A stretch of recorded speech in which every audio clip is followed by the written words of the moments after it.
Now we will proceed to the next session, which is a panel discussion on contributing governments. For this session, our moderator will be Professor Aminata Sall Diallo. Professor Aminata Sall Diallo is the present Executive Director of PASET Executive Board. She's a professor of physiology at the University of Sheikh Anta Diop in Dakar and an advisor of science and technology at the Office of the President in Senegal. She is a member of the Senegal National Academy of Sciences. She was elected in 2015 to the French Academy at the Biosciences section. She's a Knight of the National Order of Merit of France and a Knight of the National Order of the Lion of Senegal. She is also an alumna of the United States International Leadership Program. Ladies and gentlemen, we welcome our moderator for this session, Prof. Aminata Sall Diallo. Welcome, madam.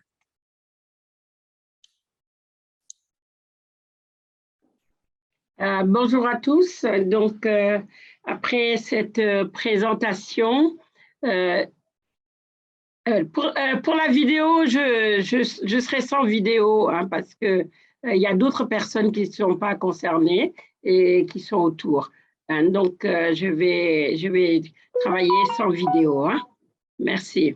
Donc, je voulais dire que voilà, j'ai tout le plaisir que j'ai aujourd'hui à modérer ce panel.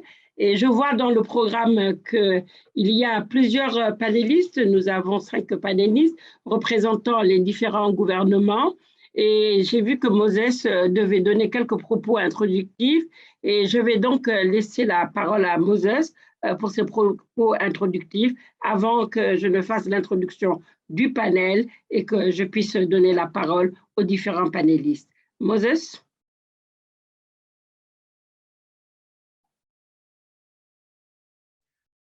Thank you very much. Thank you very much, Professor Aminata.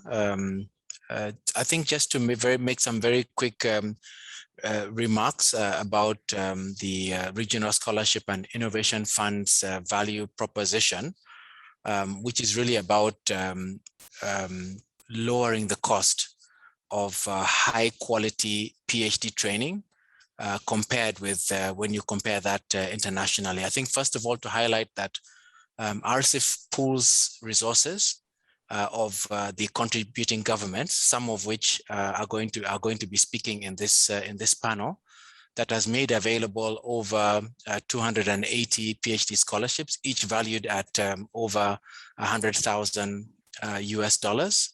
And it's really about recognizing that not every country can have a high quality program in every single specific skills area which a country needs to support its science and innovation that would lead to the type of development that we would like to see. So currently about 51 million has been mobilized largely from the African governments. About 20% of these funds are being used for research and innovation grants. And the scholars are eligible not just for the scholarships, but also to participate in the research and innovation grant. So the cost of the PhD at 99,000 compares very well to the type of cost that would be paid for a similar training in the US, which is double more than double that cost, or in the UK or in Korea for that matter, because there's an agreement by the African universities in terms of the tuition cost, but also there's a sharing of costs with the international institutions that are in the advanced countries. So there are lots of multiplier effects, but also a higher probability that the graduates will come back to the continent to work. At the same time, there's leveraging of funds by the governments from other development partners, such as the government of Korea, the World Bank, and other international partner institutions. So I think this is really a regional approach towards building the capacity that the continent needs to drive her science, technology, and innovation agenda in the years to come. I wish to stop there and hand over back to Professor Aminata.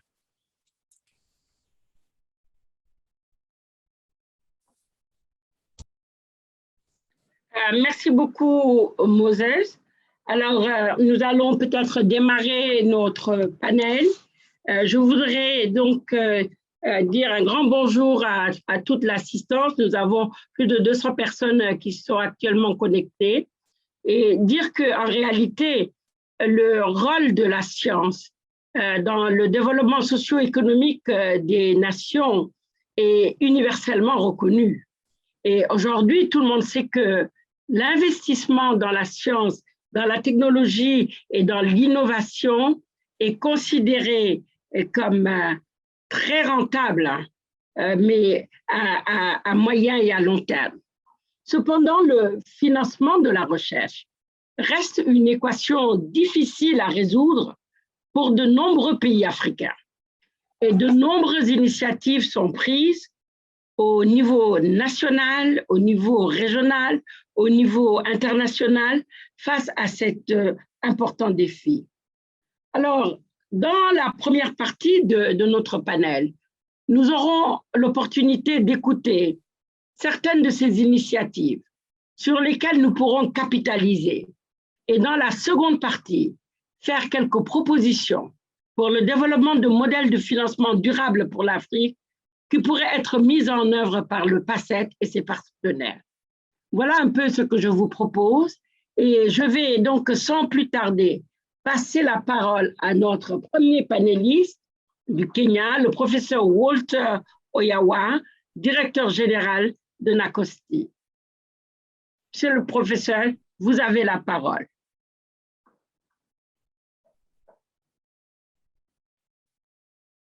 Allô? Allô, allô? Oui, vous m'entendez, monsieur Walter, vous avez la parole. Moses, are you able to convert? Yes, I'll present just directly, I think in a few minutes. Am I audible? Yes, yes, Am you I are, audible? sir. Yes, we can Oui, hear on you. vous entend, on vous entend bien. Okay, so I'll just speak. I think we have 5 minutes or so. Oui, vous avez 5 minutes pour faire votre présentation. Okay, so I will just say a few words on behalf of our cabinet secretary. First, allow me to thank the organizers for this invitation. I'm here on behalf of our cabinet secretary, the Ministry of Education, Professor George Magoha. Currently, I'm the Director General of the National Commission for Science, Technology and Innovation, whose core mandate is to assure quality in the science, technology and innovation sector. And for that purpose, I think ISIPE is one of the institutions that you have registered in this country. Relating to the very great conference here, from the onset, allow me to submit very much in line with the keynote presenter that we are living in a time of unprecedented change where science, technology, and innovation are developing at a very faster rate than ever before, and new things are coming. It's being said that we are in an age of unprecedented rate and breadth of technological change, and that the pandemic, there are some who are saying that the pandemic has already triggered what they're calling the 5th industrial revolution.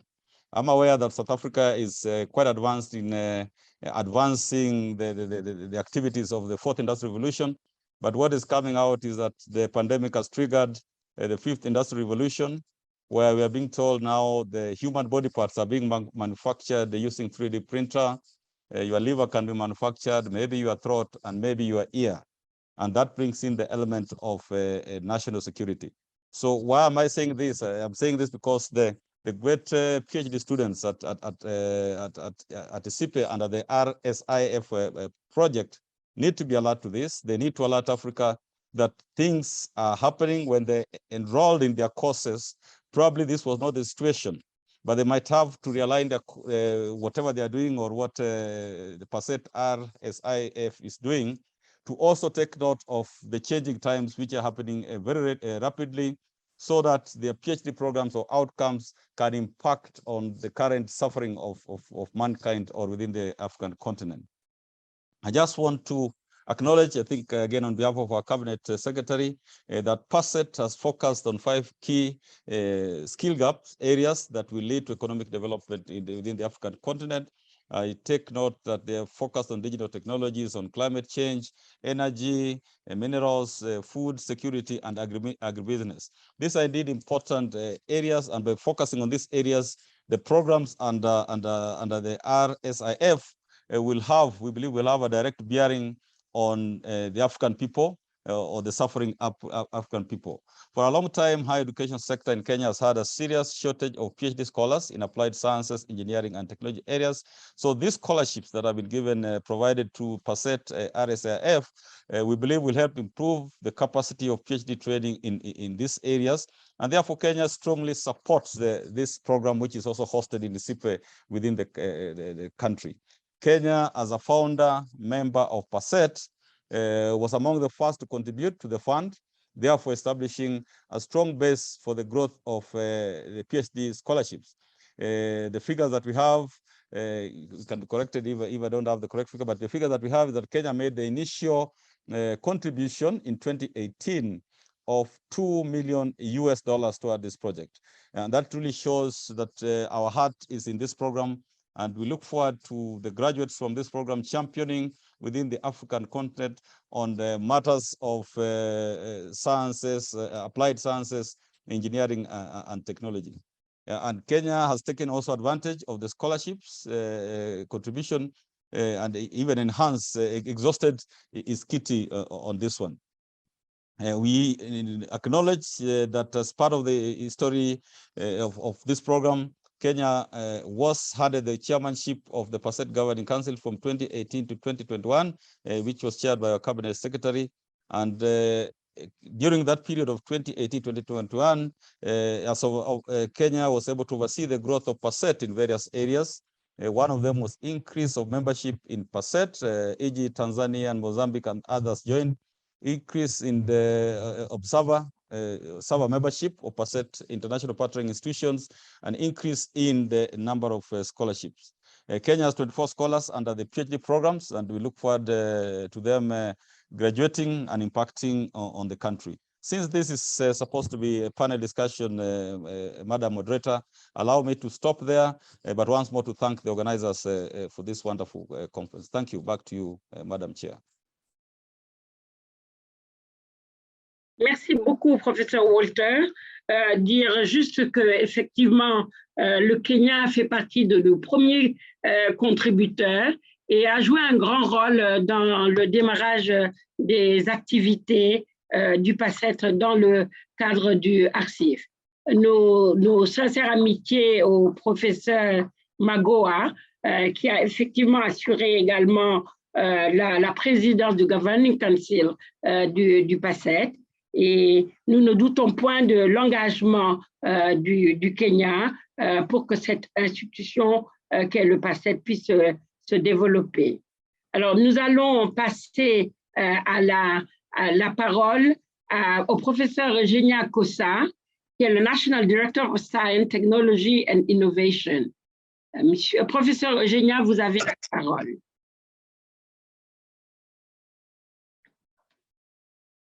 Professeur Eugenia?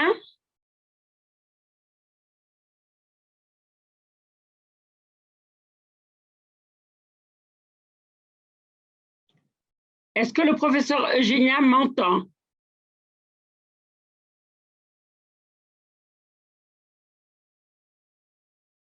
Mozambique. Professeur Sim, Eugenia. boa tarde. Consigo ouvir, sim. Boa tarde a todos os participantes deste evento. Gostaria de, em primeiro lugar, agradecer em nome do Ministro de Ciência, Tecnologia e Ensino Superior de Moçambique e também em meu nome particular por participarmos desta pré-conferência. E, antes de mais nada, Cumprimento a todos os meus colegas que fazem parte deste painel que vai falar sobre o contributo dos governos. Gostaria também de fazer um pequeno historial sobre o nosso ministério. Portanto, é um ministério novo, com cerca de 20 anos, que sofreu várias metamorfoses em termos de nome. Primeiro foi o Ministério do Ensino Superior, Ciência e Tecnologia, em 2000. Em 2000, minha colega está a chamar a atenção para falar um pouco alto, mas estou a falar alto, não sei se conseguem me ouvir. E depois, de 2000 para cá, teve muitas designações, e em 2020 passou a designar-se de Ministério de Ciência, Tecnologia e Ensino Superior. Este ministério, que sofreu várias metamorfoses, é um ministério que é guiado por 2 instrumentos fundamentais. O primeiro instrumento é a Política de Ciência e Tecnologia, aprovada em 2000, e o segundo instrumento é a Estratégia de Ciência, Tecnologia e Inovação de Moçambique, que foi aprovada em 2006 para operacionalizar a Política de Ciência, Tecnologia e Inovação. A nossa apresentação tem como estrutura estes 7 pontos. Primeiro vou falar no slide que está sendo mostrado daquilo que é a caracterização deste setor. Portanto, é um setor que já tem, é constituído por instituições. Peço para voltar ao slide, por favor. Can you go back to the first slide? Summary of the sector. É um setor que é constituído por um sistema de ciência e tecnologia em que fazem parte instituições de ensino superior, instituições de investigação, fazem parte também as organizações da sociedade civil, as empresas, e fazem parte também instituições que financiam a inovação e também instituições que regulam o setor de ciência, tecnologia e inovação. Temos um fundo também, que é o Fundo Nacional de Ciência e Tecnologia, e é um fundo nacional de investigação, que financia basicamente as atividades de investigação, e temos também aquilo que chamamos de centros multimédia comunitários, e também temos centros de transferência de tecnologia. Estes centros encontram-se espalhados em todo o país, nos distritos. Temos também, nós estamos comprometidos com a promoção da ciência e tecnologia ao nível mais alto, que é ao nível político, nacional, regional e internacional, e temos estado a realizar vários intercâmbios nacionais e estrangeiros que promovem a transferência de tecnologia e inovação nas instituições de investigação e nas instituições de ensino superior. Podemos passar para o segundo slide. Can we go to the second slide? Achievements. Em termos de realizações, desde que o Ministério foi criado, no setor de ciência, tecnologia e inovação, teve muitas realizações, desde a aprovação do Plano de Desenvolvimento de Recursos Humanos para Ciência e Tecnologia. Temos também o Programa Inovador, temos também o Programa Criando Cientistas Moçambicanos, o Amanhã, que foi estabelecido em 2006. Temos também aquilo que chamamos de MORNET.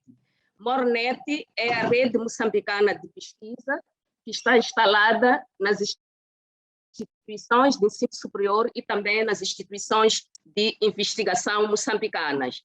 E a Mornet tem parcerias também ao nível regional e ao nível internacional. Temos também vários instrumentos que regulam o setor de ciência, tecnologia e inovação, e esses instrumentos precisam de ser consolidados. Temos um Conselho Nacional de Ciência e Tecnologia. Este Conselho Nacional de Ciência e Tecnologia é um conselho muito importante que é o órgão de consultivo do Conselho do Ministro. Portanto, tudo o que tem a ver com a área de ciência, tecnologia e inovação e que deve ir ao Conselho de Ministros para aprovação, tem que passar por este Conselho para emitir o seu parecer. Também temos várias ações que têm a ver com a popularização da ciência. Portanto, fazemos exposições, feiras, palestras. Na semana passada, comemoramos também o Dia Mundial da Ciência, em que tivemos também estas atividades todas que constam do último bullet deste slide. Vou passar a apresentar aquilo que são os desafios do setor de ciência, tecnologia e inovação em Moçambique. Como me referi anteriormente, o nosso ministério, com cerca de 20 anos, sofreu várias metamorfoses. E estas metamorfoses são acompanhadas de vários desafios. Um desafio que nós temos é a necessidade de consolidarmos o nosso Sistema Nacional de Ciência, Tecnologia e Inovação. Precisamos de consolidar este sistema para podermos implementar de forma efetiva a política de ciência e tecnologia e a estratégia, de ciência e tecnologia de Moçambique. Referir que estes dois instrumentos estão, neste momento, em revisão. Queremos atualizar estes instrumentos para que se adequem àquilo que é o contexto atual do setor de ciência, tecnologia e inovação em Moçambique e no mundo inteiro. Temos desafios que têm a ver com o financiamento. O financiamento do setor da ciência, tecnologia e inovação ainda é muito escasso. Basicamente, o financiamento vem dos parceiros de cooperação. O orçamento do Estado financia, mas em pequena escala. Podemos dar exemplo aqui que o financiamento de projetos através do Fundo Nacional de Investigação, no período de 2015 a 2020, só conseguiu financiar 199 projetos de pesquisa. Portanto, ainda é um grande desafio, atendendo que a investigação é importante para o desenvolvimento socioeconômico de um país. Precisamos também de consolidar a ligação entre o governo, a academia e o setor privado. Tem que existir esta ligação, tem que ser consolidada para que possamos, em conjunto, caminharmos para um desenvolvimento socioeconômico e humano do país que seja sustentável. Também precisamos de melhorar, de desenvolver ou estabelecer infraestruturas para o desenvolvimento de pesquisa experimental. Portanto, estou a falar aqui de laboratórios. Em muitas áreas de ciências aplicadas, ainda não temos laboratórios específicos que possam permitir aos investigadores fazerem as suas pesquisas com qualidade. E precisamos de ter centros de excelência. A agenda nacional também é um desafio. Nós ainda não temos a nossa agenda nacional de ciência, tecnologia e inovação. O outro desafio que gostaria de partilhar aqui tem a ver com o número de mulheres e jovens que participam na nossa investigação. Principalmente nas áreas de STEM. Portanto, neste momento, nós temos um total de 3.285 investigadores, mas somente 1.152 são mulheres. Significa que neste programa aqui do PACET e ARCIF, temos que apostar muito na capacitação, na formação da mulher, para que possa fazer também, abraçar a investigação em áreas de STEM. Como é que Moçambique contribui para o ARCIF? Can you go to another slide? Contribution. Moçambique tem contribuído com um total de 6 milhões para o ARCIF. Estes 6 milhões fazem parte do projeto Moskills, que todos nós já ouvimos falar, que é um projeto que tem como objetivo melhorar e desenvolver competências em Moçambique. Deste total dos 6 milhões, 2 milhões são fundos doados para Moçambique pelo Banco Mundial e 4 milhões estão alocados pelo Banco Mundial, mais para a região. E dizer de forma sumária que a contribuição de Moçambique para o ARCIF está refletida no projeto Moskills e é operacionalizado por um acordo subsidiário que faz parte integrante do acordo de financiamento do projeto Moskills num período de 2021 a 2025. Agora vou falar de como é que os recursos existentes, portanto, os 6 milhões, estão alocados. Estes 6 milhões estão alocados em 3 janelas. Peço para passar para o próximo slide. Next slide, please. Portanto, estão alocados em 3 slides, em 3 janelas, dizia. A primeira janela é a que consome cerca de 70% do valor existente. Portanto, estamos a falar de 4,2 milhões. Portanto, este valor vai para bolsas de estudo, para o doutoramento e também serve para reforçar a capacidade institucional. Os remanescentes, 30%, cerca de 1,8 milhões, é para as 2 janelas. A janela que tem a ver com bolsas de pesquisa e a outra janela que tem a ver com bolsas de inovação e criação de ambientes de inovação. Portanto, esta é que é a alocação dos recursos que estão disponibilizados para Moçambique, não é? No programa ARCIF por janelas. No total são 3 janelas. E qual é a estratégia que nós usamos de divulgação? São várias as estratégias. Partilhamos a informação sobre a PACET com os dirigentes das instituições de ensino superior e de investigação. Portanto, estamos a falar de reitores e de diretores. Fazemos seminários ou fizemos seminários de divulgação junto às instituições de ensino superior, de investigação. Estes seminários foram feitos antes do lançamento das chamadas. Portanto, foi feito através de webinars e foi feito com apoio do ICIP. Também foi partilhada a informação nos jornais, na rádio, televisão, redes sociais.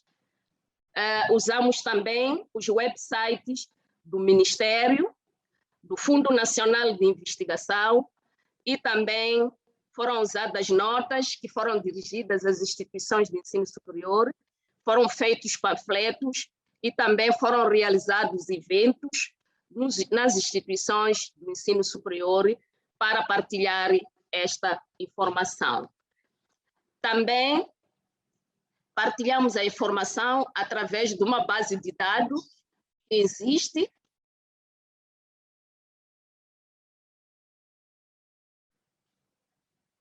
Sim, partilhamos através da base de dados dos docentes do ensino superior dos pesquisadores, portanto, usando os seus EMIs. Em termos de candidaturas moçambicanas que responderam à 4ª chamada de bolsas para o doutoramento, no total foram 73, dos quais 63 homens e 10 mulheres. Portanto, aqui ainda há um grande desafio para se ter a mulher a abraçar este programa. Em termos de docentes que abraçaram, foram 54, também somente 4 mulheres destes 54 docentes. E também foi aberta a primeira chamada de subvenções de pesquisa e inovação em setembro e novembro. Portanto, tivemos 7 para pesquisa, 5 capacitação institucional e 3 inovação. Can you go to the next slide and the other one? I'm just going to finalize.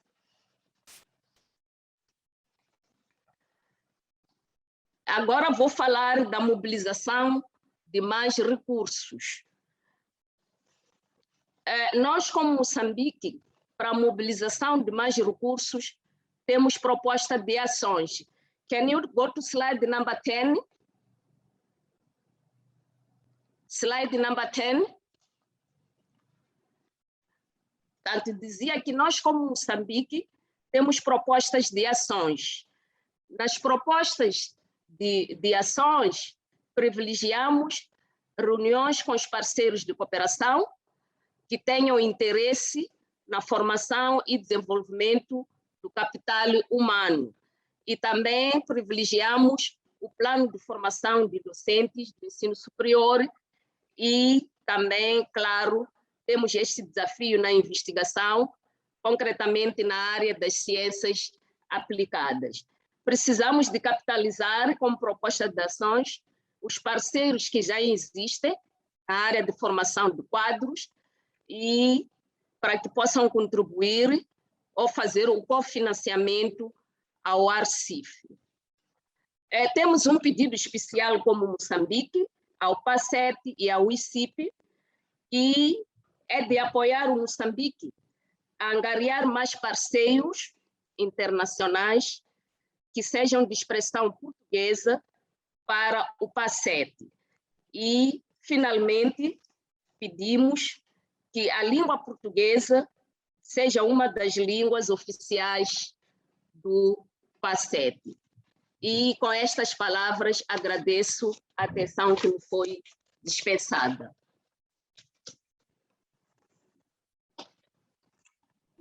Merci beaucoup, professeur Eugénia.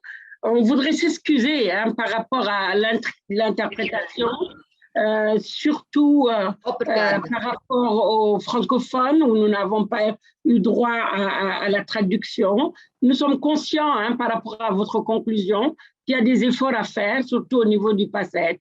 Et je pense que votre appel a été bien entendu. Nous ferons de plus en plus d'efforts pour pouvoir inclure beaucoup plus de pays.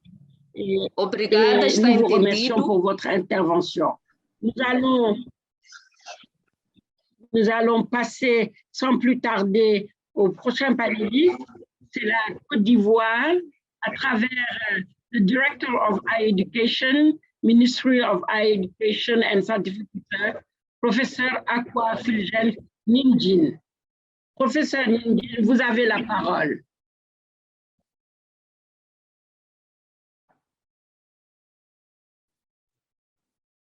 Merci, professeur. Vous m'entendez? Professeur Nindjin? Oui, je suis là. Vous m'entendez? Voilà, on vous entend. Allez-y. Merci, professeur. Alors, je voudrais, avant de commencer, présenter les excuses du ministre de l'Enseignement supérieur qui avait été invité à ce panel, mais qui a mission. Et les excuses également du directeur de l'enseignement, du directeur général de l'enseignement supérieur, qui est en fait le point focal, qui devait le représenter, mais qui a accompagné le ministre dans cette mission. La mission se passe en France. Alors, je vais vous donner juste un aperçu de l'expérience de la Côte d'Ivoire en matière de renforcement des capacités en sciences, technologie et innovation STI. Vous savez, la Côte d'Ivoire très tôt a affiché son ambition en faveur du développement des sciences et technologies en affirmant que l'avenir appartient à la science et à la technologie. Il fallait dès lors tout faire pour que cet avenir soit ivoirien. C'est depuis le premier président même du pays. Et si on a mis un dispositif d'enseignement et de recherche en place, je vais vous donner juste des éléments des statistiques, hein, entrer dans les détails. Ce dispositif comprend 12 centres de recherche, dont les centres de recherche en agronomie, CNRA, les centres de recherche en écologie, les centres de recherche en océanographie, en télédétection, etc.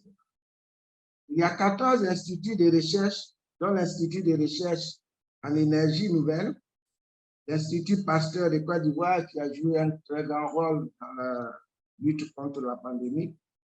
Nous connaissons l'Institut de recherche en mathématiques appliquées, pour ne citer que ceux qui sont dans votre domaine d'intérêt.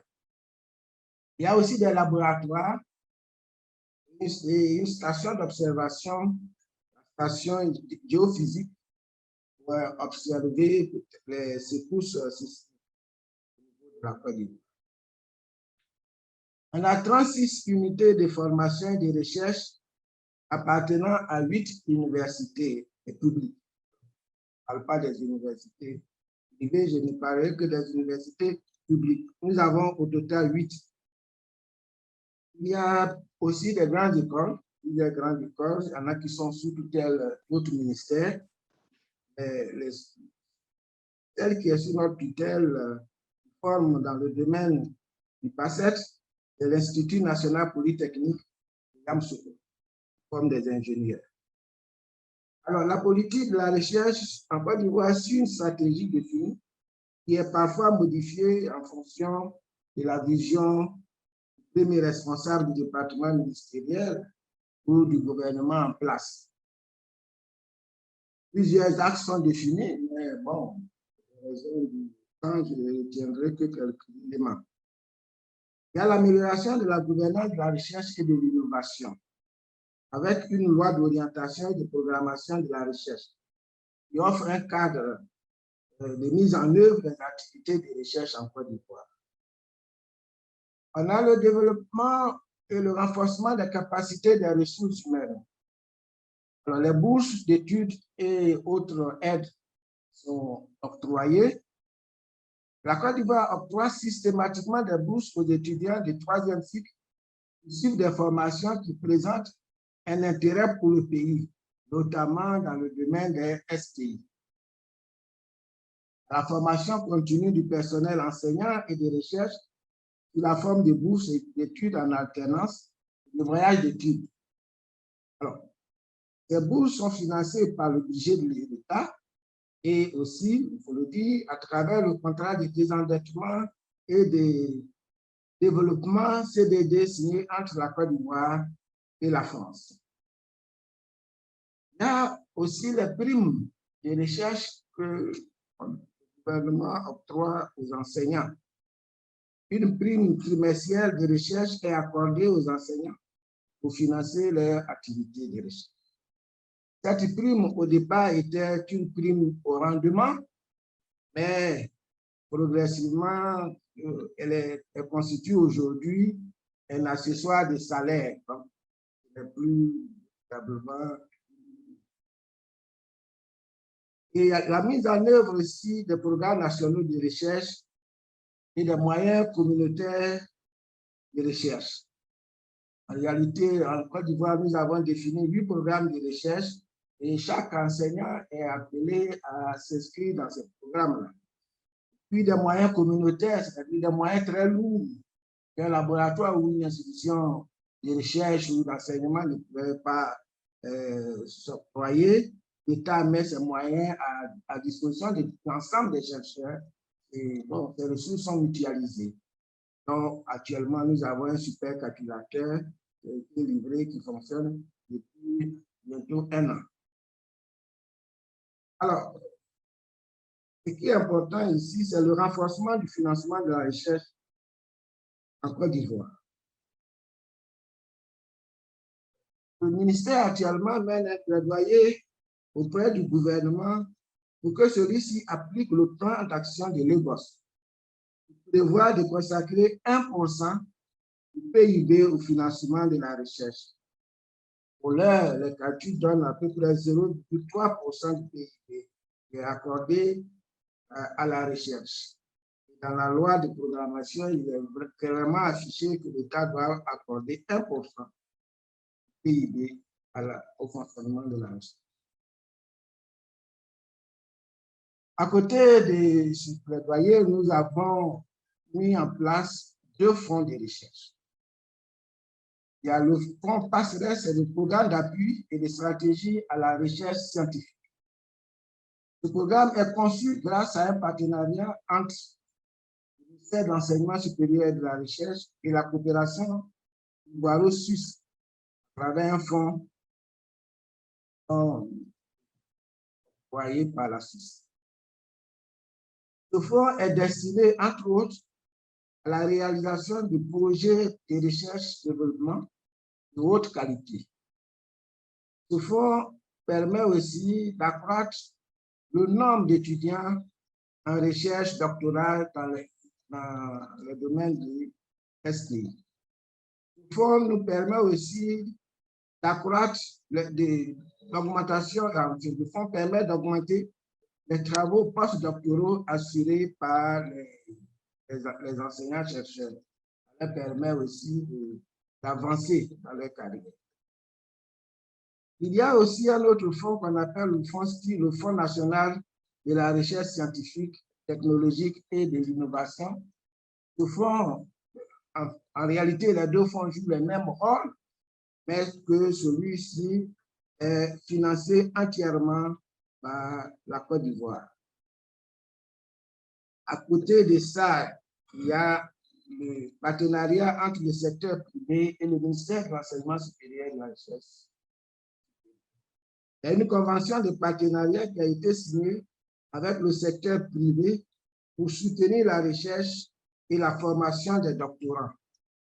Des mesures incitatives au financement de la recherche par les entreprises sont inscrites dans l'annexe fiscale du budget de l'État.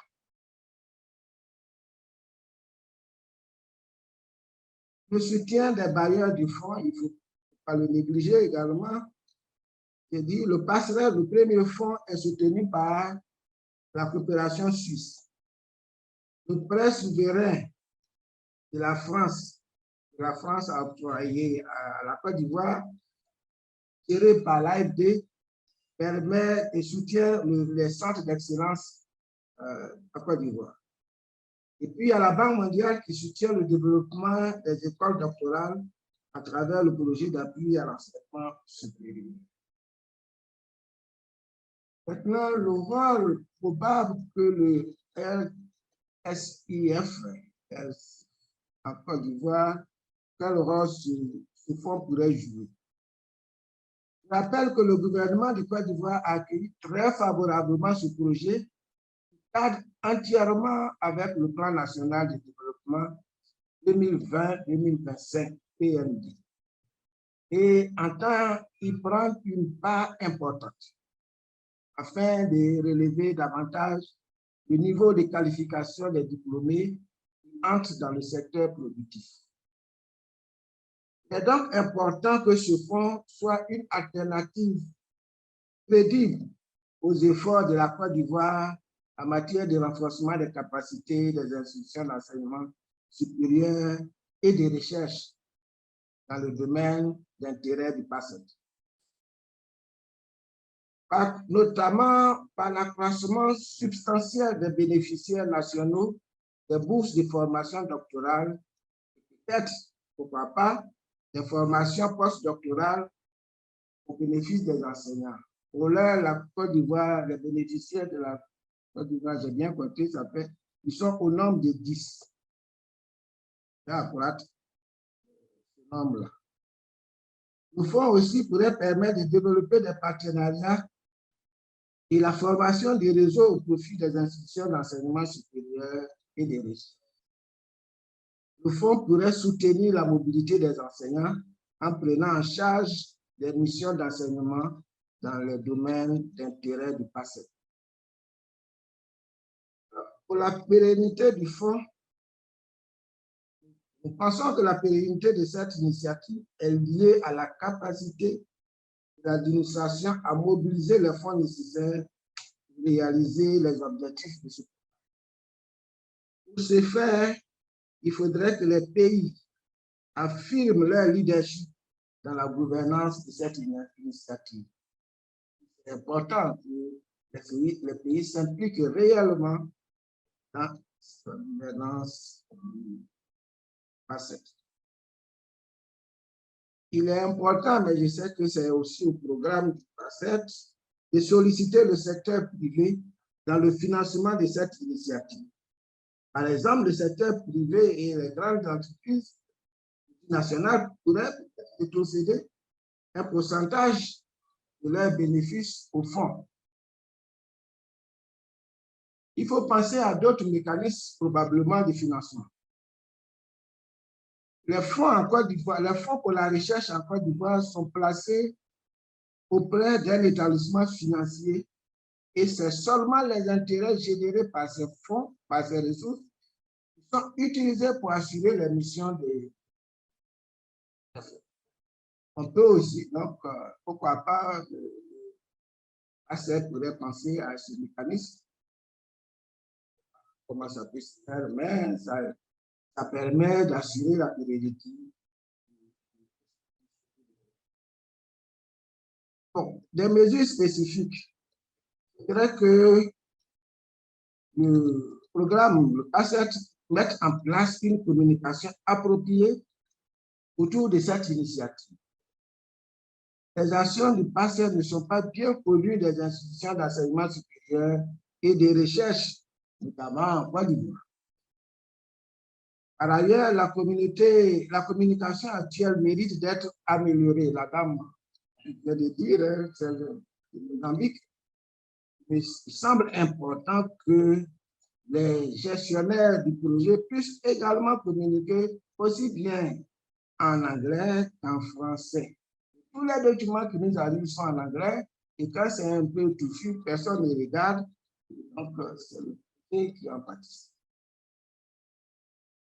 Le PACET pourrait aussi veiller au bon fonctionnement des relais nationaux. C'est ça aussi. Hein? Donc, les changements à la tête des institutions perturbent le bon fonctionnement. Donc, voir dans quelle mesure les relais pourraient être beaucoup plus permanents et plus efficaces. Mesdames, Messieurs, je ne voudrais pas être long. Tellement les questions au niveau de la discussion. Professeur Adinata, merci beaucoup. Merci pour votre attention. Merci beaucoup, professeur Nindi. Donc, je pense qu'il y a beaucoup de questions qui ont été agitées donc, lors de votre présentation. Vous avez parlé des sources, des différentes sources de financement dont dispose la Côte d'Ivoire aujourd'hui. Vous avez des fonds nationaux, donc un engagement du gouvernement ivoirien par rapport à la recherche et par rapport à la science, la technologie et l'innovation. Vous avez également évoqué le fonds que vous avez avec la Suisse dans le cadre de la coopération bilatérale. Toujours dans le cadre de la coopération bilatérale, vous avez parlé d'un prêt du gouvernement ivoirien auprès de la France, donc de l'institution financière qui est l'AFD.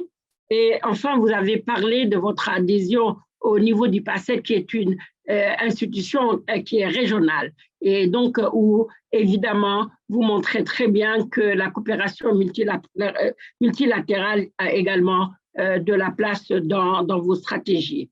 Je pense, comme je l'ai dit au tout début, que nous pouvons capitaliser sur un certain nombre d'expériences et dans la synthèse que je vais faire, on fera des propositions concrètes pour comment avancer, quelle initiative pour qu'on puisse aller de l'avant, vous l'avez dit, dans la pérennisation de cette importante activité qui est le PACET. Donc, merci beaucoup pour avoir ouvert tous ces points qui, je suis sûre, vont être discutés. Et je pense que ceux qui nous suivent poseront leurs questions auxquelles vous pourrez répondre. Et moi-même, dans la synthèse, je pourrai également répondre à leurs questions. Alors, nous allons passer au prochain panéliste, qui est un représentant de la Corée. Il s'agit du docteur Kwang Chul, directeur au ministère de l'économie et des finances du gouvernement de la Corée. Donc, je pense que c'est une intervention qui se fera par vidéo. Donc, je demanderai à la technique de pouvoir nous mettre cette vidéo pour qu'on puisse suivre.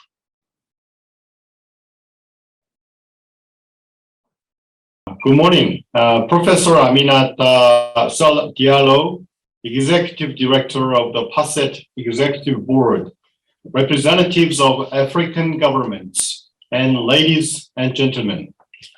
I am Kwang Chul-ji, Director of Development Finance Division at the Ministry of Economy and Finance of Korea. I am very pleased to represent the government of Korea at this important conference. As you all know, Korea is one of the early contributors to the PASET Regional Scholarship and Innovation Fund, RSIF initiative. We believe that this is a good investment and a sign of friendship with Africa. Our investment in PASET's RSIF program is premised on building greater cooperation and friendship between Africa and Korea. This particular cooperation of PASET recognizes the need to support Africa by enhancing the capacity in the field of science, technology, and innovation, as well as higher education. Until the 1960s, South Korea was one of the poorest countries in the world, with the GDP per capita at $79 US, compared to over $30,000 US in 2017. South Korea has benefited from good education and STI policies and strategies that have contributed to economic development. A key aspect of the growth was the deepening of skills of our workforce, which was achieved in large part by revitalizing education, science, technology, and innovation, as well as hard work to meet the country's development aspirations. We believe that our experience could contribute to Africa's vision and desire to leapfrog into the industrialized age, as highlighted in the African Union Agenda 2063, supporting the strengthening of African research and training institutions is an important component of this vision. PASET's RSIF program is an important vehicle to do this. We are pleased to update you that through Korea's contribution, RSIF is supporting over 40 PhD students to train in Africa and Korea. For example, 6 PhD scholars spent 2 years at the Korea Institute of Science and Technology as part of their PhD studies. The students performed well, including making effort to learn the Korean language. I believe some of them are at the conference today.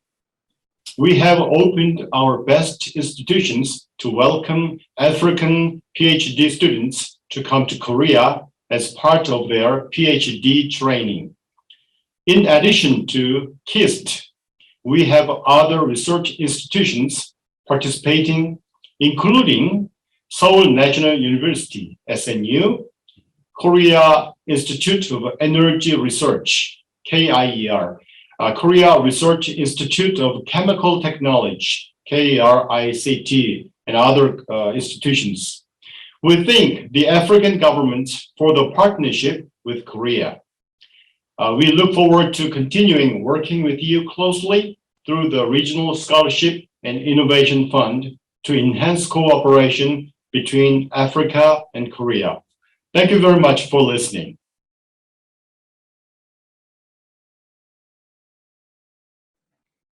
Nous remercions vraiment très sincèrement et nous sommes très, très reconnaissants du gouvernement coréen qui, depuis le début de l'initiative, a soutenu le PACET.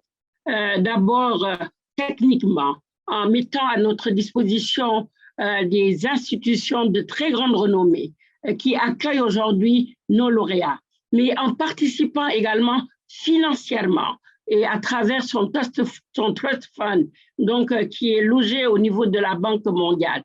Et depuis le début de cette initiative, la Corée n'a pas cessé de nous soutenir. Je pense que nous leur sommes infiniment reconnaissants et nous espérons que nous allons continuer dans cette collaboration qui permettra à l'Afrique réellement de faire de grands pas vers l'industrialisation et, disons, tout simplement vers le développement. Voilà, nous allons passer au prochain intervenant qui est le docteur Valentine Uwamariya, ministre de l'Éducation du Rwanda. Honorable Minister, vous avez la parole. Thank you very much, Professor Aminata, for giving me the floor. Please allow me to give you a brief summary of Rwanda's STI sector. There is a strong belief of the Rwandan government in the power of science, technology, and innovation for building Rwanda's economy. And this is enriched in many of the government's key guiding documents, such as the Vision 2020, now upgraded to Vision 2050, developmental blueprints. There is also the National Policy of Science and Technology and Innovation, the National Strategy for Transformation, and all these guiding documents are underpinned by Africa's Agenda 2063. We recognize the importance of building skills to equip our young people with the skills they need to support the socio-economic development of our country and the region. And this is all the more important given the fourth industrial revolution, which will fundamentally alter the way we live, the way we work, and relate to one another. And it is imperative that Rwanda and Africa are able to take advantage of the new opportunities this will bring. Science, technology, and innovation, and ICT are considered as key to transforming Rwanda's currently agriculture-based economy to a knowledge-based economy, and as key enabler for social economic transformation in Rwanda. The government of Rwanda has several national and regional initiatives to help build this capacity. Initiatives such as centers of excellence and research institutions, which are being established to address critical challenges Rwanda is facing as well as the region. For example, these include African Centers of Excellence in Energy for Sustainable Development, Internet of Things, data science, innovative teaching and learning in mathematics and sciences. There is also the Regional Center of Excellence in ICT in partnership with Carnegie Mellon, Pittsburgh.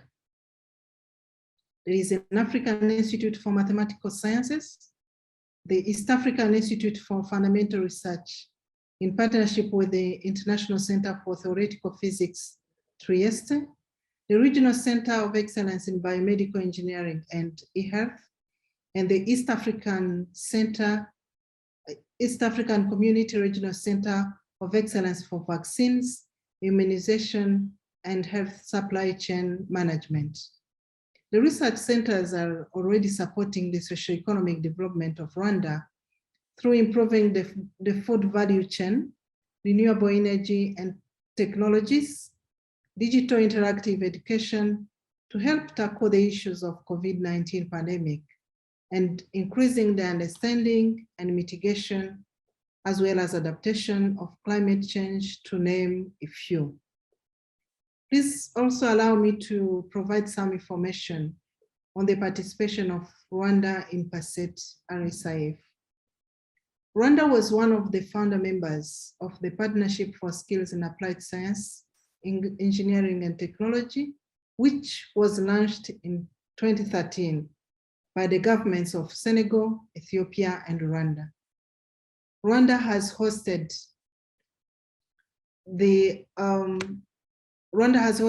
two regional PACET forums. One was in March 2014 and was focusing on higher education, science, and technology. Another one was in May 2019 with a focus on implications of the fourth industrial revolutions and digital economy on higher education and skills development in Africa. The PACET Regional Scholarship and Innovation Fund, RSIF, is one of the flagship programs of PACET and has the specific aim to help create a critical mass of highly skilled scientists, professionals, and innovators in asset areas. The government of Rwanda was one of the first contributors to the fund in 2018 with a contribution of $2 million to RSIF. We note that the scholarship program has been designed using the best practices that have emerged from ongoing programs globally, adopting a sandwich training approach that incorporates international and home country study anchored in African institutions. There are currently 15 African host universities and 19 international partner institutions, and we are delighted that the University of Rwanda has been selected as one of the host universities of RSIF. I also want to share some information on how Rwanda is going to benefit from RSIF. Central in RSIF's value position is the lower cost for a high quality PhD training. Additional advantage and high probability of the PhD graduates remaining connected with the continent, doing relevant research for Africa's development. Integral in the RSIF model and design is increasing the institutional capacities of selected African universities in the wider national innovation systems to ensure sustainability and strengthen Africa's positioning. This promises further multiplier effects and reduced PhD cost over time, required to substantially increase the stock of highly skilled scientists, professionals, and innovators for transformation to a knowledge economy. Rwanda's contribution has supported 18 PhD scholarships, including 15 Rwandan citizens and 3 citizens from other African countries, following the 8-20 rule agreed by PACET Governing Council. Rwanda also benefited from a further 5 PhD scholarships, 2 research and innovation projects, video conferencing and library subscriptions to University of Rwanda, financed by the government of Korea. Moreover, upon graduation, the PACET scholars are eligible for further support through networking and research and innovation grants. With its initial of $2 million of USD contribution, Rwanda has leveraged an estimated 1.5 million USD. The initial cohort of 4 Rwandan PhD scholars are due to complete their studies end of 2021. I note that one of the principles of PACET has been to raise additional funding from external sources. This includes a grant of 15 million USD by the World Bank, managed by ICIPE, the RSF Regional Coordination Unit.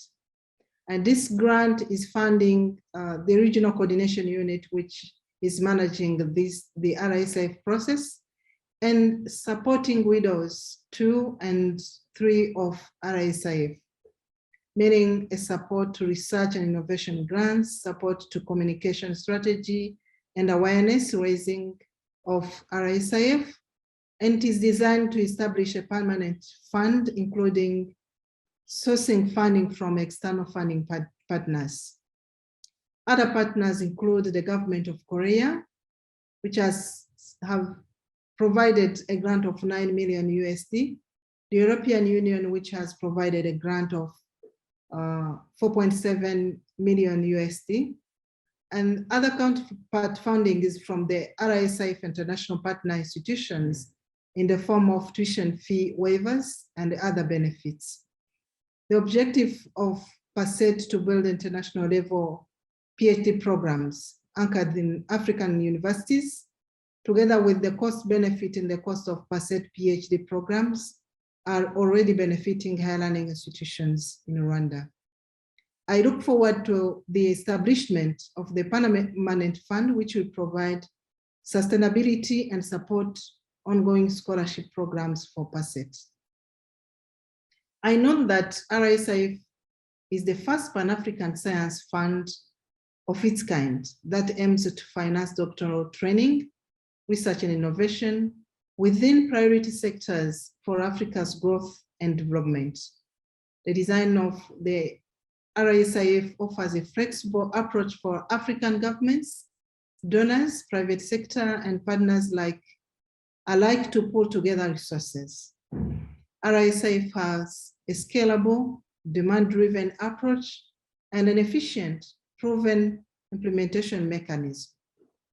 I therefore strongly believe that, given the tremendous confidence given to RSIF by now a total of 9 African countries providing their own resources in support of RSIF, this will provide a catalyst for other funding partners to support PACET in the way that the World Bank, the government of Korea, the European Union, and other partners already have to enable RSIF to serve as a sustainable, long-term initiative by establishing a permanent fund that can support the development of scientific talent and applied science research in African universities. Thank you so much. I submit.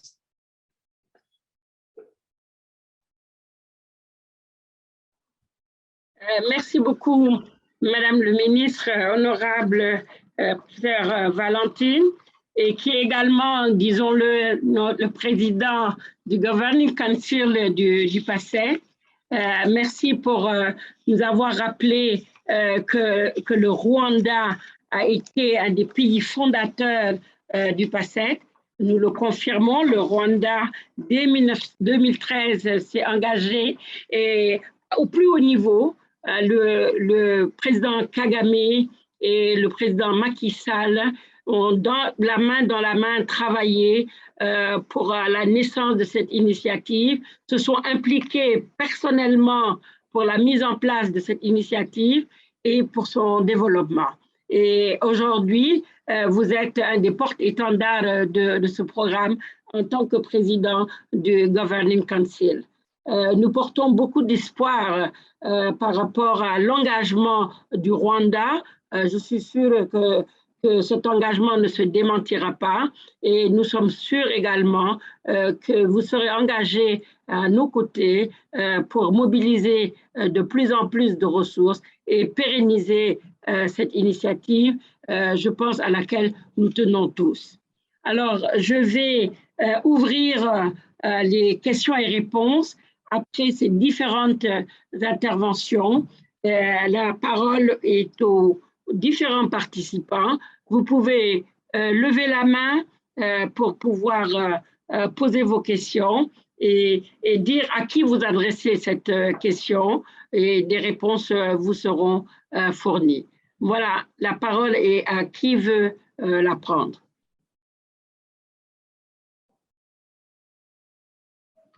Je ne vois pas de main levée.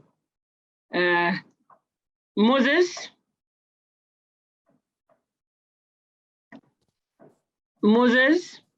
Yes, thank you very much. Thank you very much, Professor Aminata, Chair. I'm also just trying to check for the Q&A, whether there are any questions that have already been fielded that we need to, some of them are general questions. Is there anyone whose hands are up? I see some someone called Jane Mwangi, but I'm not sure whether she's able to speak. Jane Mwangi, did you want to ask a question? And could I request that everyone kindly indicate your questions in the Q&A function. If you see at the bottom of your screen, the lower tab, there is a Q&A. If you can use that to ask your questions, please. Please kindly write your questions to help us manage the session better. Chair, could I request maybe that you would continue as we wait for questions to come in, and I will then alert you as questions come in.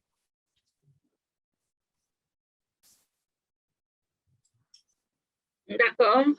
Donc, en réalité, je voulais qu'on puisse interagir avant de faire un peu la synthèse avant de faire la synthèse de tout cela. Je pense que c'était une meilleure façon de rendre interactif notre panel. Et si réellement nous avons des questions, je préfère d'abord qu'on puisse animer cette session questions-réponses avant de faire le wrap-up, parce que ce que j'ai prévu, c'est un peu de faire la synthèse et passer dans la deuxième partie avec peut-être quelques propositions par rapport à la voie à suivre dans le cadre du financement. Moses? Moses?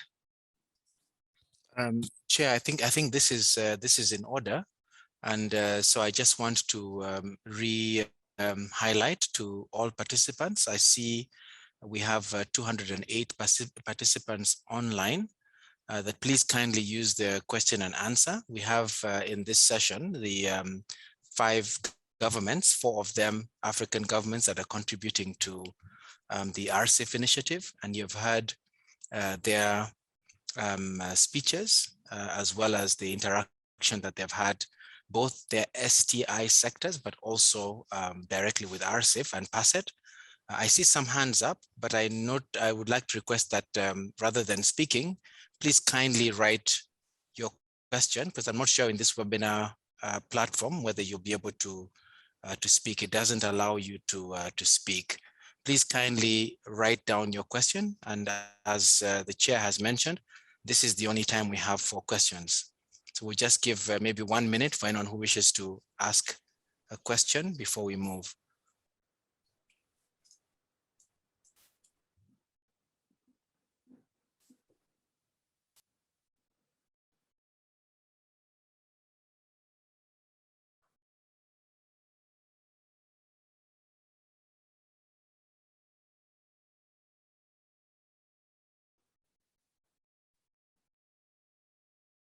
Je vais peut-être mettre à profit ce temps pour pouvoir écrire les questions. Pour, type it in, Oh. I'm sorry, Chair, please proceed. OK. Voilà, donc j'étais en train de dire que je vais peut-être profiter des quelques minutes que les gens prendront pour écrire leurs questions pour peut-être parler, revenir sur un certain nombre de points qui ont été évoqués lors de ces discussions. Alors, on a parlé de l'initiative de Lagos. Je pense que c'est la Côte d'Ivoire qui a abordé cette question. Je dois dire que, mis à part l'effort de quelques pays comme l'Afrique du Sud, le Kenya, l'Égypte et plus récemment la Tanzanie, le Nigeria et l'Éthiopie, l'objectif de 1% du PIB des pays africains consacré à la recherche est vraiment quelque chose, c'est un boulet que traînent les décideurs politiques, malgré des stratégies qui sont adoptées. M. Ndindi l'a confirmé tout à l'heure en disant que c'est 0,3% du PIB de la Côte d'Ivoire qui est consacré à la STI. Et je pense que nous pouvons faire un plaidoyer, tous membres du PACET, les 9 pays membres du PACET, mais également des militants du PACET. Nous pouvons nous engager résolument dans le plaidoyer pour que ce pourcentage de 1% du PIB des pays africains soit consacré à la recherche. Je dirais même mieux, je pense que au-delà des 1%, la pandémie aujourd'hui a fait en sorte que nous avons une grosse opportunité parce que dans beaucoup de pays, les réserves des pays sous forme de DTS, ce qu'on appelle les droits de tirage spéciaux, nous avons également une opportunité de pouvoir mobiliser de l'argent dans le cadre de ces DTS et de consacrer un petit pourcentage de ces DTS à la STI. Mais cela fera une très, très grande différence. Et je pense que nous tous, dans nos pays, nous devons nous engager dans un plaidoyer auprès de nos autorités pour que ces droits de tirage spéciaux, aujourd'hui, qui sont disponibles pour les pays africains et où on a eu déjà la participation du G20, qu'on puisse consacrer une partie de ces DTS au développement de la science, de la technologie et de l'innovation pour que réellement que nos décideurs comprennent qu'il s'agit d'un enjeu de développement. C'est la science, la technologie et l'innovation, c'est vraiment des moteurs de développement et je pense qu'il nous faut encore et encore faire des plaidoyers auprès de nos décideurs. Alors, je vais peut-être demander à Moses de regarder dans le chat s'il y a effectivement des questions qui s'adressent à nos panélistes pour qu'ils puissent y répondre. Moses. Thank you very much, Chair. I note that there's one that I think I might have missed. An anonymous attendee has asked, first, thank you, Ma, for the talk. What's your country doing in bringing in professionals from other neighboring countries in the development of STEM in Ivory Coast? Thank you.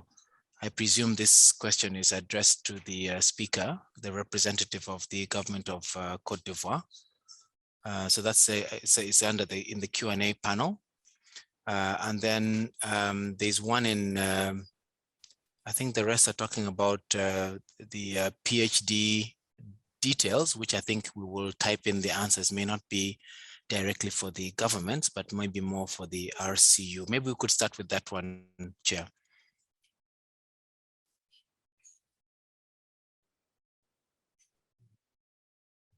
Ndindi, vous avez la parole. Merci beaucoup, Madame la Présidente, mais je n'ai pas totalement saisi la question. Peut-être qu'il y a eu un problème au niveau de la transcription, mais j'avoue que je n'ai pas vraiment saisi la question. Donc, on peut me répéter. La question qui a été posée, c'est est-ce que le gouvernement ivoirien fait quelque chose par rapport aux pays limitrophes? Que fait le gouvernement par rapport aux pays limitrophes? En matière de recherche? Oui, en matière de recherche, oui. Bon. Je ne crois pas qu'il y a des actions spécifiques pour le pays limitrophe. C'est dans la même coopération. La coopération universitaire est très active dans notre espace. Et cet espace est géré par UEMOA et autres. Donc, je pense que ces questions pourraient être remontées à leur niveau parce qu'il n'y a pas connaissance des activités menées en direction des pays. Alors, voilà ce que je pourrais dire. Bon, je pense que peut-être la question, en tout cas selon ma compréhension, c'est peut-être dans le cadre de la coopération sud-sud.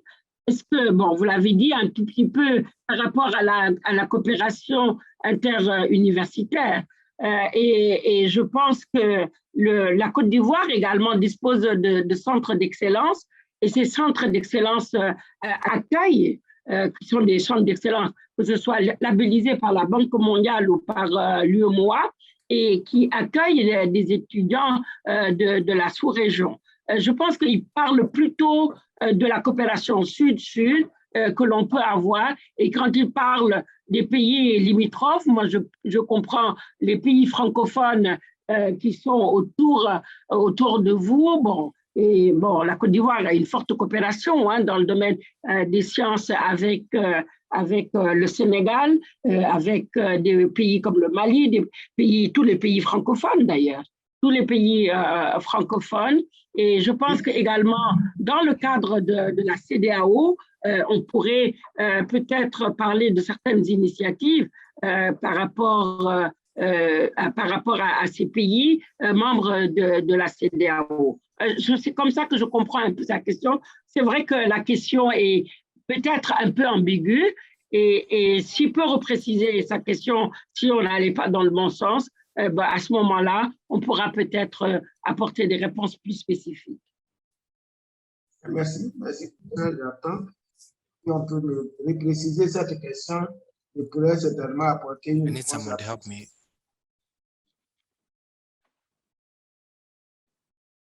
Moses?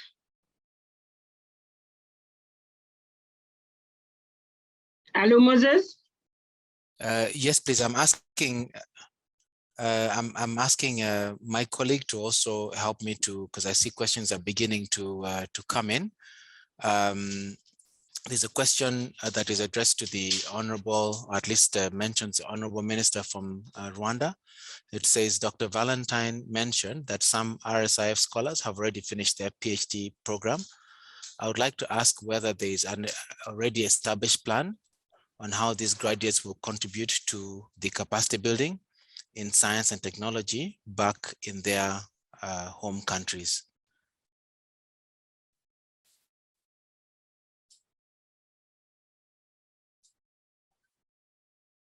Honorable ministre, Dr. Valentine, vous avez la parole. Thank you, Chair. Already these students were registered at research institutions and universities, so they will continue to do research in the same area, science and technology. So there will be a continuity. So which means that even those who were not attached to the institution, like the one we mentioned yesterday, who defended his thesis recently, he already works with the Rwanda Agriculture Board, so he will continue to work in the same environment, if I may say. So there is continuity. No one will not be allowed to move outside from the institution that are working on science and technology. Thank you. That's what I can say about it. But also, even those who are ongoing training, when they come back, we are working on a sustainability framework where they will continue to work on not the same topic, but contribute to the development of research and innovation in the country. Thank you. I submit, Chair.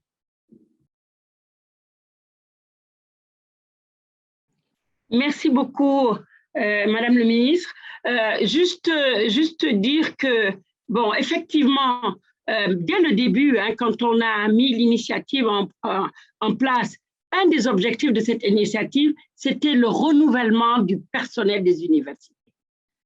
Parce que nous avons besoin d'une masse critique de gens, d'universitaires qui peuvent encadrer des plus jeunes. Et c'est pour ça que dès le départ, nous avons mis en place un programme sandwich où les étudiants qui vont être recrutés ou les enseignants qui vont être recrutés dans le cadre du PACET aient une attache dans leur pays d'origine et puissent aller acquérir de nouvelles compétences dans les pays partenaires.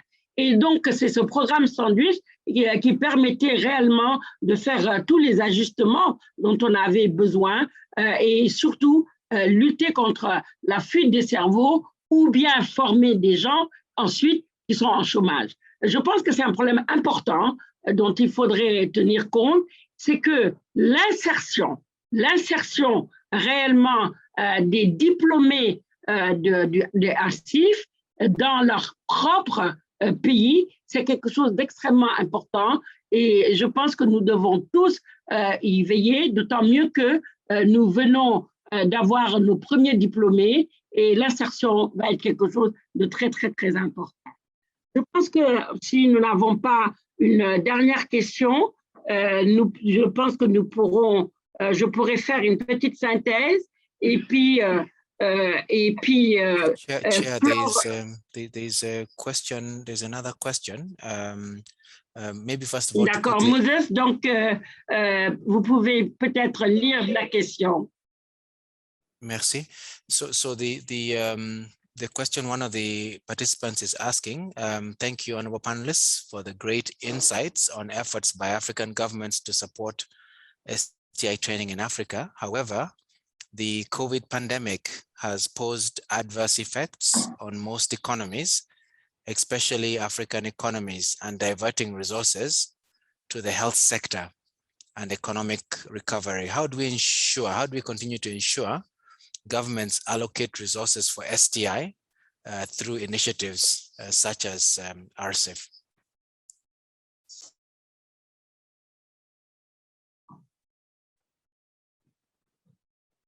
Alors, la question s'adresse, je suppose, à tous les panélistes. Je vais essayer d'apporter une réponse à cette question en disant que c'est vrai que c'est une grosse question. C'est une grosse question parce qu'on est dans un contexte où les gouvernements, même les plus engagés, font face à des urgences au niveau de leur pays et il est extrêmement difficile aujourd'hui de mobiliser de l'argent auprès des gouvernements. C'est vrai, c'est une réalité que nous vivons tous les jours. Mais je dois dire que dès le début, et ça, nous l'avons partagé avec tout le monde, l'idée, c'était de faire démarrer l'initiative avec de fortes contributions des gouvernements, avec réellement le lead des gouvernements. Et l'idée, c'était également d'élargir l'assiette en recrutant de plus en plus de gouvernements. Mais dès le début, on avait compris qu'il fallait diversifier les sources de financement. Et cette diversification des sources de financement s'adressait également au secteur privé. Nous pensons aujourd'hui que le secteur privé peut vraiment jouer un rôle dans le cadre de cette initiative et contribuer au financement de ARCIF. Nous avons pensé également à un système de pérennisation parce que depuis déjà 2 ans, 1 an et demi, nous avons fait une étude de faisabilité pour mettre en place ce qu'on appelle le Endowment Fund.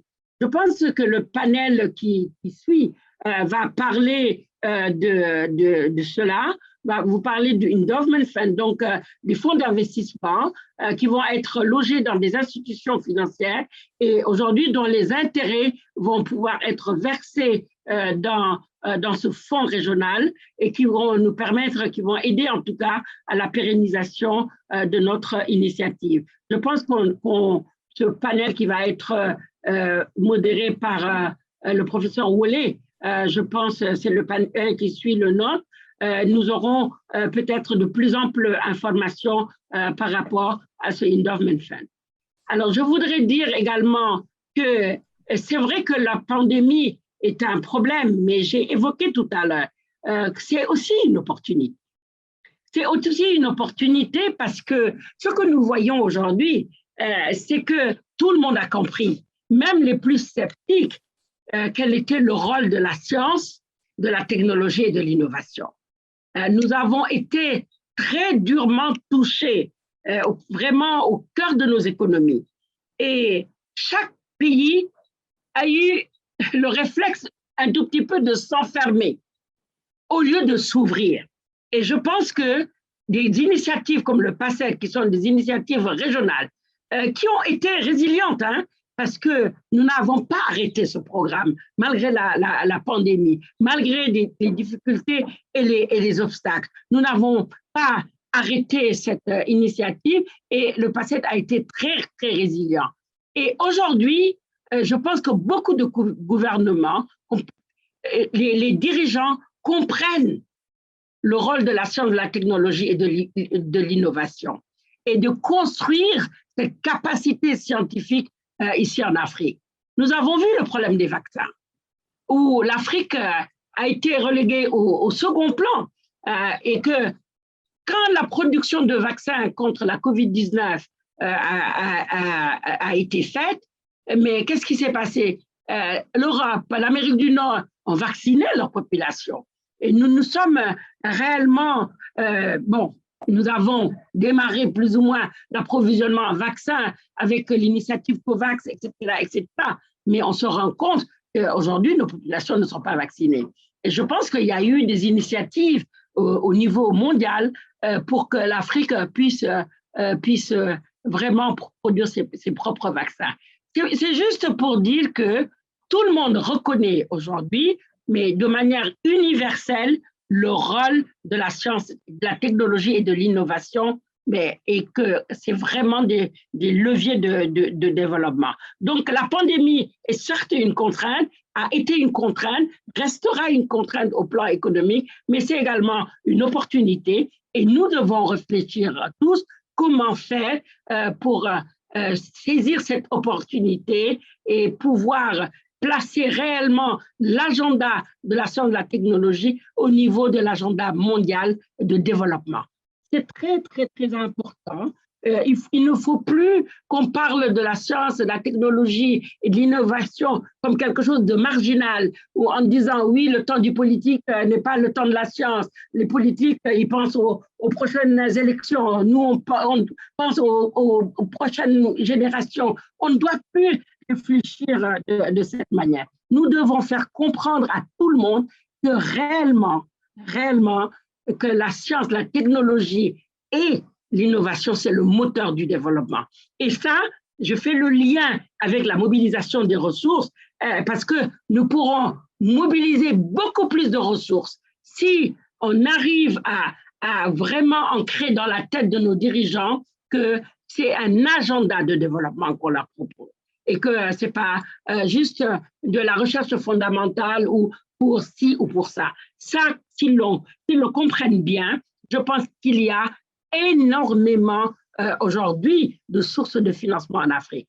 Il y a eu une étude qui a été faite et qui montre qu'en Afrique, on a 25 sources de financement.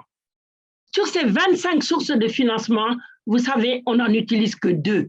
On a l'aide publique au développement, évidemment, que tous les pays se partagent et puis on tourne en rond avec les mêmes bailleurs, avec la Banque mondiale, le FMI.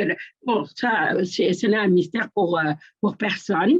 Et ça, on a également justement aide publique au développement dans le cadre des coopérations bilatérales, etc. Il faut qu'on sorte de là.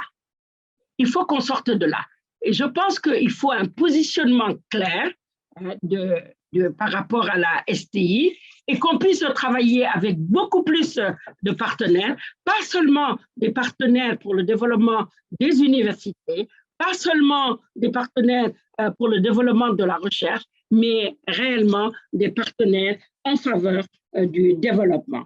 Ça, ce sera une certaine source de financement. Et j'ai parlé tout à l'heure des droits de tirage spéciaux pour les pays et on pourra certainement les utiliser au profit de la science, de la technologie et de l'innovation.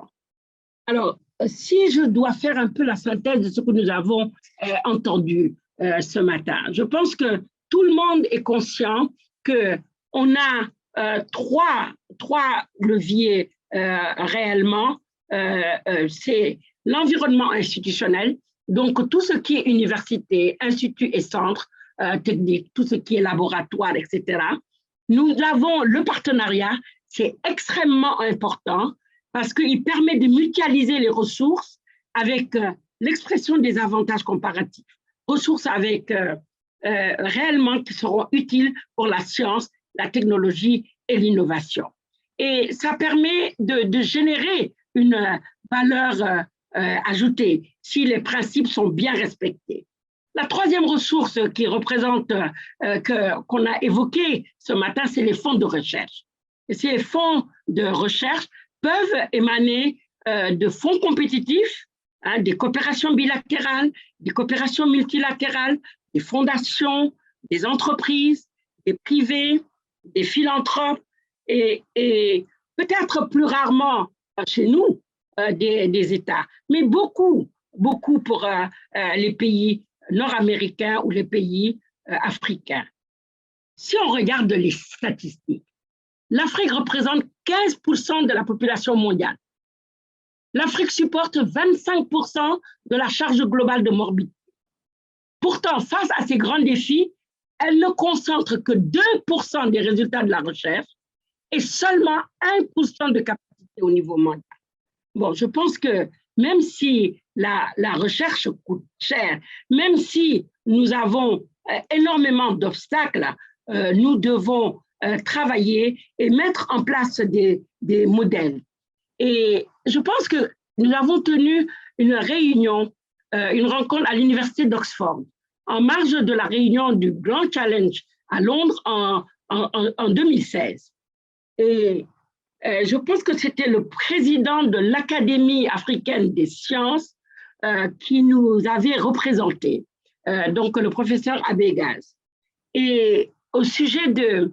Et ce qui était sorti de cette réunion, c'était d'abord aligner nos recherches sur les objectifs de développement durable. Ça, je pense que c'était quelque chose de très important. Et je pense que le PACET est bien dans cette dynamique parce que nous avons pu réellement travailler avec cet esprit et nous voyons que les objectifs que nous sommes fixés nous permettront d'atteindre les objectifs de développement durable. On avait défini 4 piliers. Les 4 piliers qui avaient été définis, c'était la construction et la modernisation des infrastructures de recherche. Ça, c'est important et c'était aussi une des composantes du PACET. Je pense que c'est très bien de former avec beaucoup de qualité. Mais il ne faut pas qu'on soit dans une rupture quand ces jeunes vont revenir dans leur pays et qu'ils ne retrouvent pas le même environnement.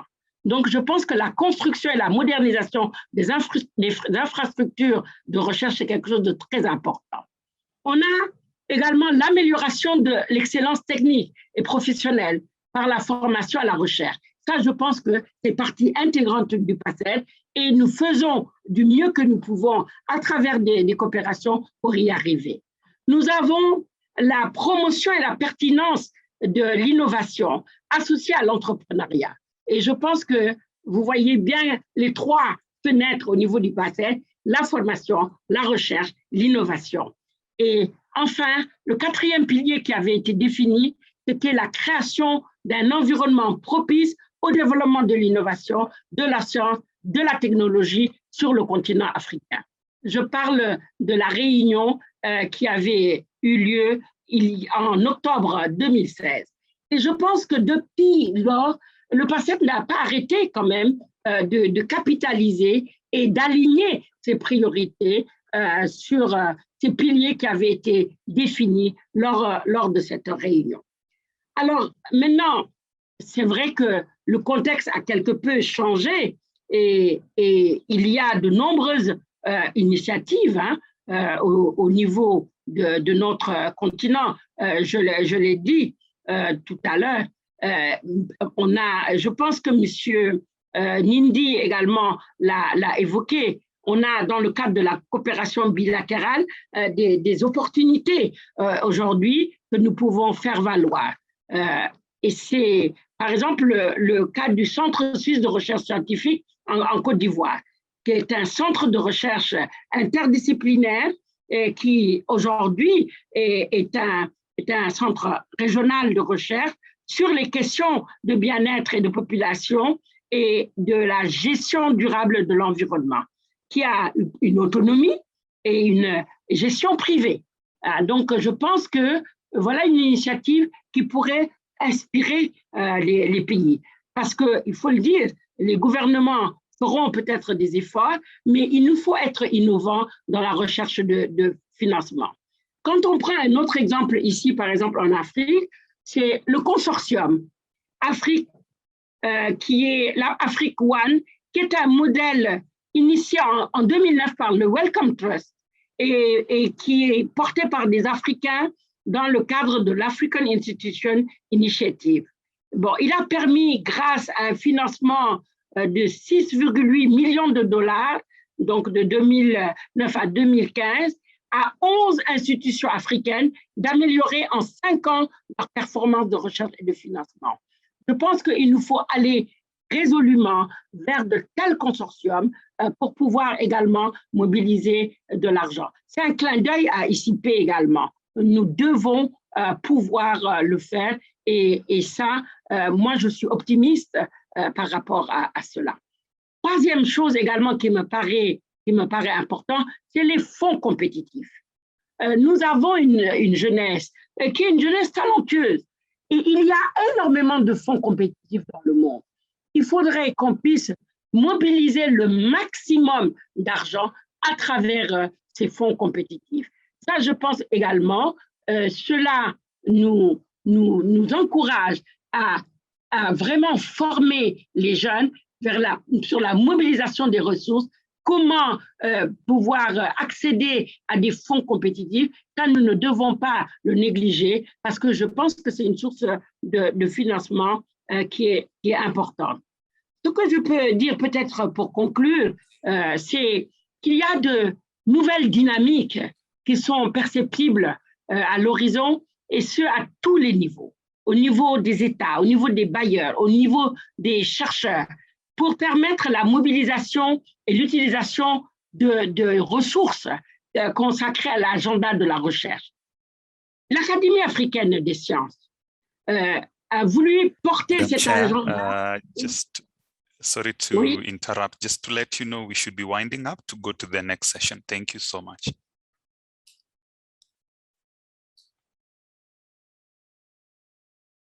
Voilà, donc j'avais fini, hein. C'était juste pour dire qu'aujourd'hui, il y a une forte dynamique. Nous avons des bailleurs tels que la Fondation Gates, etc.